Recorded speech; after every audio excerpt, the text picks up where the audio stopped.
Hello students, कैसे हैं आप सब। आई होप आप सब ठीक होंगे। आज की इस वीडियो में हम बात करने जा रहे हैं हमारे नए चैप्टर जिसका नाम है मैकेनिकल प्रॉपर्टी ऑफ सॉलिड्स। तो चलिए ज़्यादा टाइम वेस्ट ना करते हुए वीडियो को अपन स्टार्ट करते हैं।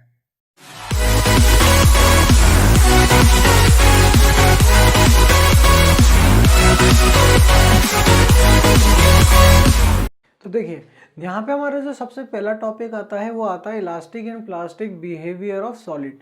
तो इसके अंदर ये जो इलास्टिक होता है और ये जो प्लास्टिक होता है, ये बेसिकली ये आपके टर्म्स क्या है, इनके बारे में हम बात कर लेते हैं। तो इसके अंदर अपन इसकी डेफिनेशंस, इसकी आपकी फोर्सेस के बारे में बात करेंगे कि अगर आपकी जो बॉडी के ऊपर फोर्स लगती है तो आपकी बॉडी इलास्टिक प्रॉपर्टी कब दिखाती है और प्लास्टिक प्रॉपर्टी कब दिखाती है। तो चलिए ज़्यादा टाइम वेस्ट ना करते हुए इसकी अपन डेफिनेशन को भी देख लेते हैं। तो देखिए, सबसे पहला हमारा इसके अंदर जो टॉपिक आता है वो आता है डीफॉर्मिंग फोर्स। अब ये जो आपकी डीफॉर्मिंग फोर्स है वो क्या होती है, बेसिकली आपकी एक तरह की मतलब वो नॉर्मल फोर्स होती है जिसे अपन क्या करते हैं, किसी भी बॉडी पे अगर अप्लाई करते हैं तो बॉडी का क्या चेंज हो जाता है, शेप और साइज अगर चेंज हो जाता है तो उस फोर्स को अपन क्या बोलेंगे, वहाँ पे डिफॉर्मिंग फोर्स कहेंगे। जैसे कि एग्जांपल की अगर बात करें, मेरे पास आप जैसे देख सकते हो ये पाउच है। इस पाउच में मैंने क्या करा, यहाँ पे इस तरीके से इसको पकड़ा और इस पर क्या करी, मैंने फोर्स लगाई। तो फोर्स लगाने पे क्या हो गया, इसका जो शेप है और जो साइज है वो आपको क्या दिख रहा है, यहाँ पे चेंज हो गया है। ठीक है, तो इस चीज़ को अपन क्या बोलेंगे, इसके ऊपर जो फोर्स लगी है उसे अपन क्या कहेंगे, डिफॉर्मिंग फोर्स कहते हैं। नेक्स्ट क्या आता है, अब आपके पास जो ऑब्जेक्ट होगा, जैसे कि अब आपके पास जो नेक्स्ट टॉपिक है वो है इलास्टिसिटी। इलास्टिसिटी बेसिकली अगर अपन बात करें तो आपकी बॉडी की कैपेसिटी होती है, एबिलिटी होती है कि बॉडी आपकी जो शेप है कितनी रीगेन करती है। जैसे कि मैंने इस पाउच को फोर्स लगा के फोल्ड करा, अब जैसे ही मैंने ये फोर्स इस पे से हटाई तो ये पाउच किस पे आ गया, वापस अपनी ओरिजिनल पोजिशन के ऊपर आ गया। तो जो इस तरह की बॉडी होंगी उनको अपन क्या बोलेंगे, इलास्टिक बॉडी। ठीक है, इलास्टिक बॉडी अपन कहेंगे। और जो प्रॉपर्टी है जिसकी वजह से आपकी बॉडी क्या है, वापस अपना साइज रीगेन कर रही है, उस प्रॉपर्टी को अपन क्या बोलते हैं, इलास्टिसिटी कहते हैं। ठीक है, इसके बाद अपन बात करेंगे स्टूडेंट्स एक और टॉपिक की, जो कि है आपका परफेक्टली इलास्टिक और परफेक्टली इलास्टिक बॉडीज क्या होंगी। तो चलिए उसकी भी डेफिनेशन अपन देख लेते हैं। तो देखिए, यहाँ पे हमारा जो नेक्स्ट टॉपिक आता है वो आता है परफेक्टली इलास्टिक बॉडी। अब परफेक्टली इलास्टिक बॉडीज क्या होती है स्टूडेंट्स, ऐसी बॉडीज जिसके ऊपर जब अपन डिफॉर्मिंग फोर्स लगाते हैं और फोर्स लगाने के बाद जब अपन उस फोर्स को हटाते हैं तो बॉडी आपकी क्या करे, कंप्लीटली वही साइज और वही उसका जो ओरिजिनल साइज है और उसका जो ओरिजिनल शेप है वो अगर वापस रीगेन कर लेती है बहुत ही कम टाइम के अंदर, मतलब ये आप मान के चलो माइक्रो सेकेंड्स के अंदर, तो ऐसी बॉडीज को अपन क्या बोलेंगे, परफेक्टली इलास्टिक बॉडीज बोलेंगे। ठीक है, जैसे कि अगर एग्जांपल की बात करें, ये रबर बैंड है, आप सभी देखो यहाँ पे, इस रबर बैंड को मैंने क्या करा, स्ट्रेच करके मैंने इसको जैसे ही छोड़ा ये वापस क्या आ गया, अपनी ओरिजिनल शेप के अंदर आ गया विद इन माइक्रो सेकेंड्स। तो ऐसी बॉडीज जो आपकी वापस अपना रीगेन कर ले शेप को बहुत ही कम टाइम के अंदर और कंप्लीटली अपना जो शेप है वो रीगेन कर ले, ऐसी बॉडीज को अपन क्या बोलेंगे, परफेक्टली इलास्टिक बॉडीज कहेंगे।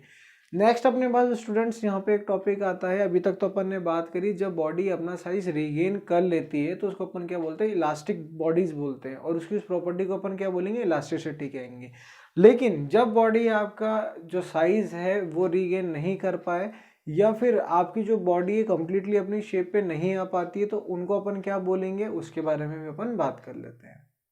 तो देखिए, प्लास्टिसिटी क्या होती है स्टूडेंट्स, प्लास्टिसिटी क्या होती है, आपकी कोई बॉडी हो उसके ऊपर अपन क्या करें, अगर डिफॉर्मिंग फोर्स लगाएं जिसकी वजह से बॉडी का शेप क्या हो जाए, आपका चेंज हो जाए और आपकी जो बॉडी है वापस अपने ओरिजिनल शेप पे या ओरिजिनल साइज के अंदर नहीं आए, कब, जब अपन उसके ऊपर से फोर्स हटा दें। मतलब आपने कोई बॉडी ली, उसके ऊपर क्या करी, आपने फोर्स लगाई और फोर्स लगाने के बाद क्या हो गया, उसका साइज चेंज हो गया। अब जब तक उसके ऊपर वो फोर्स लग रही है, जैसे इसकी बात करेंगे, जब तक इसके ऊपर फोर्स लग रही है इसका साइज क्या है, चेंज है। लेकिन जैसे इस पर अगर मैं फोर्स हटा दूं और ये क्या हो जाए, वापस अपने ओरिजिनल साइज के अंदर नहीं आ पाए या किसी भी तरीके से नहीं मतलब रीगेन नहीं कर पाए, तो ऐसी बॉडीज को अपन क्या बोलते हैं, प्लास्टिक बॉडी कहते हैं। जैसे कि आप डेफिनेशन भी देखो, a body not regain its original size shape even after removal of deforming force it is said to be plastic body. ऐसी बॉडीज आपकी क्या कहलाती है स्टूडेंट्स? प्लास्टिक बॉडी कहलाती हैं। और जो आपकी प्रॉपर्टी होती है जिसकी वजह से आपकी बॉडी वापस साइज को रीगेन नहीं कर पाती है, उस प्रॉपर्टी को अपन क्या कहते हैं? प्लास्टिसिटी कहते हैं। इसमें एक और आपकी टॉपिक आता है जिसका नाम है परफेक्टली प्लास्टिक बॉडीज क्या होती हैं, उसके बारे में अपन बात कर लेते हैं। तो देखिए, अब इसके बाद स्टूडेंट्स अपना यहाँ पे एक टॉपिक और आता है, परफेक्टली प्लास्टिक बॉडीज क्या होती हैं। तो परफेक्टली प्लास्टिक बॉडीज ऐसी बॉडीज होती हैं जब अपन उसके ऊपर फोर्स लगाएं, मतलब डिफॉर्मिंग फोर्स लगाएं, और वो वापस अपने साइज के अंदर आ ही नहीं सके। ठीक है, तो ऐसी बॉडीज को अपन क्या बोलेंगे? परफेक्टली प्लास्टिक बॉडीज कहते हैं। ठीक है, जैसे कि अगर अपन एग्जांपल की बात करें, आपने कोई इस तरीके का मतलब क्ले या पुट्टी वगैरह, जो आप क्ले वगैरह आती है, उसको अगर अपन लें और उसको अपन ऐसे कंबाइन करके कुछ इस तरीके से कर देते हैं, जैसे शॉर्ट मैंने इसको बना दिया। ठीक है, और थोड़ा इसको खोल के करते हैं ताकि अच्छे से हो जाए।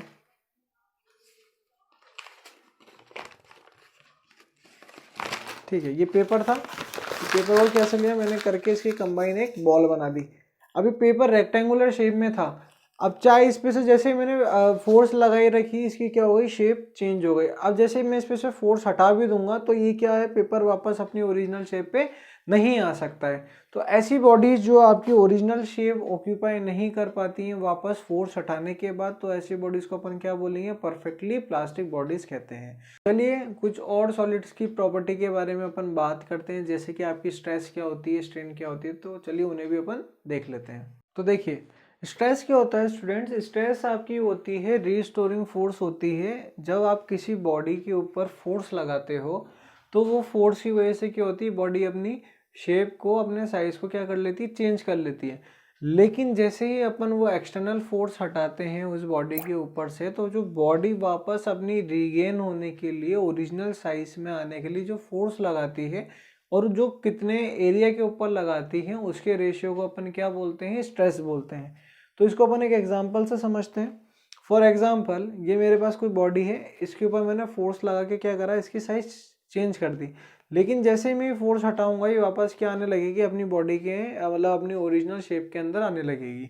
तो इस ओरिजिनल शेप के अंदर आने के लिए जो इसने फोर्स लगाई, रिवर्स फोर्स लगाई, और जितना एरिया उस फोर्स की वजह से क्या हुआ? वापस अपनी ओरिजिनल पोजीशन के अंदर आया, उस चीज़ को मैं क्या बोलूँगा? उन दोनों के रेशियो को क्या बोलते हैं? अपन स्ट्रेस कहते हैं। तो इसकी डेफिनेशन क्या होती है? The initial restoring force set up per unit area of cross section of a deformed body is called stress।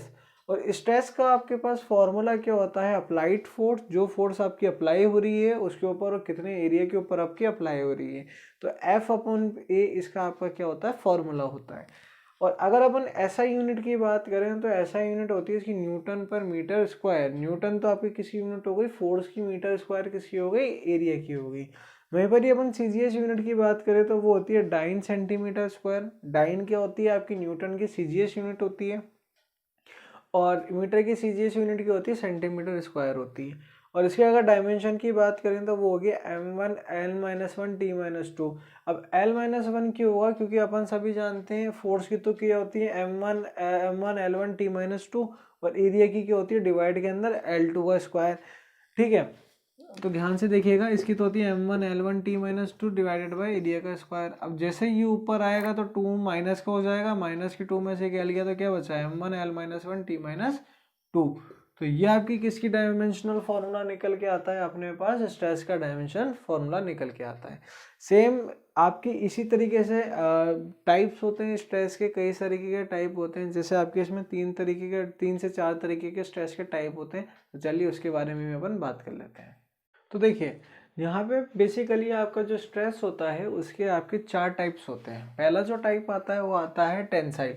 Tensile क्या होता है? बेसिकली आपकी रीस्टोरिंग फोर्स होती है, जब आपकी बॉडी क्या होती है? वापस अपनी शेप को रीस्टोर करती है।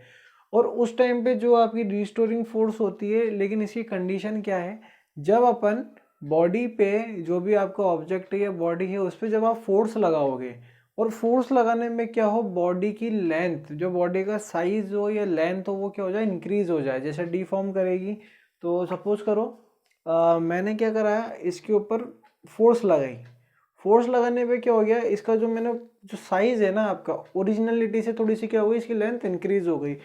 तो इंक्रीज होने के बाद जो आपकी बॉडी रिस्टोर करेगी उस टाइम पे जो स्ट्रेस लगेगा वो आपका क्या कहलाएगा, टेंसाइल स्ट्रेस कहलाएगा। नेक्स्ट आपका आता है यहाँ पे कंप्रेशनल। कंप्रेशनल का मतलब क्या होता है स्टूडेंट्स, जब अपन किसी बॉडी के ऊपर फोर्स लगाते हैं और फोर्स लगाने के बाद बॉडी की लेंथ क्या हुई हो, डिक्रीज हुई हो, बॉडी का शेप क्या हुआ हो, मतलब जो भी शेप होगा वो क्या हो, छोटा हुआ है, तो उस टाइम पे जब आपकी बॉडी रीस्टोर करेगी, रीस्टोर करने पे जो वो फोर्स लगाएगी, फोर्स लगाने पे जो अपन मतलब फोर्स लगाएगी और जितने एरिया पे फोर्स लगाएगी उसके रेशियो को अपन क्या बोलेंगे, यहाँ में कंप्रेशनल स्ट्रेस कहेंगे। और नेक्स्ट आपका आता है यहाँ पे हाइड्रोस्टैटिक्स। हाइड्रोस्टैटिक्स का मतलब क्या है कि जब आपकी बॉडी वापस रीगेन करती है अपने साइज को, तो उसकी तरफ जो फोर्स लगे, उसकी तरफ से जो फोर्स लगे, चारों तरफ क्या हो, आपकी इक्वल फोर्स लगे। ऐसा नहीं हो कि एक बार जब थोड़ा सा 1 सेकंड के लिए वो 5 न्यूटन का फोर्स लगा रही है, फिर उसने 6 का लगा दिया, उसने 7 का लगा दिया, नहीं। जब आपकी बॉडी वापस अपने साइज को रीगेन करे तो रीगेन करने के टाइम पे उसकी जो फोर्स रहे वो क्या रहे, आपकी कांस्टेंट रहे। तो ऐसे टाइप के स्ट्रेस को अपन क्या बोलते हैं, हाइड्रोस्टैटिक स्ट्रेस कहते हैं। नेक्स्ट आता है आपका टेंजेंशनल और शेयरिंग स्टेट। जब आपकी बॉडी क्या हो, डिफॉर्म करे और जो डिफॉर्मिंग फोर्स है तो वो आपका क्या हो, एक एंगल पे लगे। अभी तक तो अपन कुछ इस तरीके से लगा रहे थे, इस तरीके से लगा रहे थे, इस तरीके से लगा रहे थे, लेकिन जब आपकी बॉडी पे क्या हो, जो फोर्स लगे पर्टिकुलर, जैसे मेरी बॉडी के एंगल के ऊपर है और मेरी फोर्स भी एक एंगल पे लग रही है, तो जब आपकी बॉडी पे जो फोर्स लगे वो क्या हो, एक एंगल पे लगे, और उसकी जो रिस्टोरिंग फोर्स है वो भी क्या हो, आपकी एक एंगल के ऊपर ही वापस रिकवर हो, तो उस टाइप की फोर्स को अपन क्या बोलेंगे, टेंजेंशनल स्ट्रेस कहेंगे। जब वो बॉडी वापस अपनी रिगेन करती है तो वहाँ पे जो स्ट्रेस होगा वो क्या कहलाएगा, आपका टेंजेंशनल स्ट्रेस कहलाएगा। यहाँ तो अपन ने ये बात करी स्टूडेंट स्ट्रेस के बारे में, कितना एरिया पे आपकी फोर्स लगेगी, क्या होगा। अब अपन बात करेंगे यहाँ पे बॉडी के लिए कि बॉडी के अंदर क्या क्या चेंजेस आएंगे। तो जैसा कि अपन ने एरिया के लिए बात करा वहाँ पे, तो अपन ने यूज़ करा है स्ट्रेस। अब अपन जब बॉडी की बात करेंगे तो उसके लिए यूज़ करेंगे अपन स्ट्रेन। तो चलिए आइए देख लेते हैं स्ट्रेन भी आपका क्या होता है, कितने टाइप का होता है। तो देखिए स्ट्रेन आपका बेसिकली स्टूडेंट्स क्या होता है, ये आपका रेशियो होता है जब आपकी बॉडी अपना साइज चेंज कर ले फोर्स लगाने के बाद उसके बीच में, और आपकी जो बॉडी का ओरिजिनल साइज होगा, जो ओरिजिनल शेप होगी, उसका आपका क्या होता है, ये रेशियो होता है। तो स्ट्रेन की अगर डेफिनेशन की बात करें तो the ratio of change in any dimension produce in a body to the original dimension is called strain. और स्ट्रेन का अपने पास फॉर्मूला क्या होता है student, change in dimension divided by original dimension. तो आपके पास ये स्ट्रेन का फॉर्मूला होता है, मतलब जब मैंने मेरी बॉडी के ऊपर फोर्स लगाई तो मेरी बॉडी ने कितना उसका जो साइज है, कितना उसका जो शेप है उसके अंदर चेंज आ गया, मतलब वो चीज़ वापस रिगेन नहीं कर पाई। उसके अंदर मैं किसका डिवाइड दे दूं, जो मेरी बॉडी का क्या हो, ओरिजिनल साइज हो। फॉर एग्जाम्पल आपको मैं समझाता हूँ कि अगर आपके पास कोई बॉडी है जिसकी आपके पास क्या है यहाँ पे लेंथ है 5 मीटर, ठीक है, आपने उसको पे फोर्स लगाई, फोर्स लगाने के बाद क्या हो, बॉडी ने अपना साइज चेंज करा। साइज चेंज करने के बाद जब आप वो बॉडी वापस अपनी शेप के अंदर रीगेन हुई, मतलब वापस आई, तो उसकी लेंथ कितनी रह गई, 4.25 सेंटीमीटर उसकी आपकी क्या रह गई, लेंथ रह गई। तो उसके बीच का जो रेशियो होगा, मतलब जो उसकी चेंज हो गई डायमेंशन, मतलब जो उसकी जो फोर्स लगाने के बाद जो बॉडी का शेप या उसकी जो डायमेंशन चेंज हुई उसका, और उसकी जो ओरिजिनल डायमेंशन होगी उसका, इन दोनों के बीच के रेशियो को अपन क्या बोलते हैं, स्ट्रेन कहते हैं। स्ट्रेन भी स्टूडेंट्स आपके 3 तरीके के होते हैं, तो चलिए अपन उनके बारे में भी बात कर लेते हैं। तो देखिए यहाँ पे बेसिकली आपके 3 तरीके के स्ट्रेन होते हैं। पहला जो आपका स्ट्रेन आता है वो आता है आपका लॉन्गिट्यूडनल स्ट्रेन। ये क्या होता है, जब आपकी बॉडी के अंदर जब अपन फोर्स लगाते हैं तो उस फोर्स की वजह से बॉडी की कितनी लेंथ आपकी चेंज हो जाती है, मतलब कितनी लेंथ के अंदर आपकी ओरिजिनल लेंथ से चेंज आ जाता है। तो उस चीज़ को तो अपन क्या बोलेंगे, उस टाइप के स्ट्रेन को अपन क्या बोलते हैं, लॉन्गिट्यूडनल स्ट्रेन कहते हैं। इसका जो फॉर्मूला होता है वो होता है longitudinal strain is equals to change in length divided by original length. Change in length को मैंने यहाँ पे डेल्टा एल से रिप्रेजेंट किया है और ओरिजिनल लेंथ को मैंने क्या बोला है, यहाँ पे एल बोला है। वैसे ही आपका यहाँ पे जो सेकंड टाइप का आपका जो स्ट्रेन आता है वो आता है वॉल्यूमेट्रिक। वॉल्यूमेट्रिक के स्टूडेंट्स अगर अपन बात करें तो ये क्या होता है कि आपकी जो ओरिजिनल वॉल्यूम है उसके कंपैरिजन में जो आपकी फोर्स लगाने के बाद वॉल्यूम के अंदर चेंज आया, उन दोनों के बीच के रेशियो को अपन क्या बोलेंगे, जब वॉल्यूम में चेंज आता है। ठीक है, लॉन्गिट्यूडनल तो क्या आता है, जब आपकी लेंथ में चेंज आता है एक साइड के अंदर। वॉल्यूम का मतलब क्या है, जब आपकी जो भी लेंथ, बेस और हाइट तीनों के अंदर जो चेंज आएगा ओरिजिनल साइज, ओरिजिनल वॉल्यूम से, उन दोनों के बीच के रेशियो को अपन क्या बोलेंगे, वॉल्यूमेट्रिक स्ट्रेन कहेंगे। इसका जो फॉर्मूला होता है वो होता है change in volume divided by original volume. और इसके लिए जो मैं यूज़ करता हूँ चेंज इन वॉल्यूम के लिए, वो तो डेल्टा वी, और जो ओरिजिनल वॉल्यूम है वो उससे को अपन किससे रिप्रेजेंट करते हैं, वी से। लास्ट आपका जो यहाँ पे चेंज आता है, मतलब जो आपका यहाँ पे लास्ट स्ट्रेन आता है वो आता है आपका शेयर, या आप कह सकते हैं टेंजेंशनल स्ट्रेन। तो ये बेसिकली आपका यहाँ पे स्टूडेंट्स क्या होता है कि जब आप एक पर्टिकुलर एंगल से फोर्स लगाते हैं तो उस एंगल में जो प्लेन होगी आपकी, जिस प्लेन में आपका ऑब्जेक्ट रखा होगा, उस जब ओरिजिनल शेप होगी तब उस प्लेन के अंदर, और जब आपकी फोर्स लगाने के बाद शेप चेंज हो जाएगा, उस प्लेन के एंगल में कितना डिफरेंस आता है। तो उन दोनों के रेशियो को अपन क्या बोलते हैं, यहाँ पे शेयर स्ट्रेन कहते हैं। इसका फॉर्मूला होता है relative displacement between two parallel planes divided by displacement between parallel planes. तो ये आपके तीन तरीके के यहाँ के पे स्ट्रेन होते हैं। आई होप आपको वीडियो अच्छे से समझ में आई होगी, वीडियो में किसी तरह का कोई डाउट नहीं होगा। अगर आपको किसी तरह का कोई डाउट होता है स्टूडेंट्स, तो आप मुझे कमेंट करके ज़रूर बताइएगा। और अगर वीडियो अच्छी लगी तो वीडियो को लाइक करिएगा, चैनल को सब्सक्राइब करिएगा और बेल आइकन को ज़रूर से हिट करिएगा, ताकि आपको लेटेस्ट नोटिफिकेशन सबसे पहले मिल सके।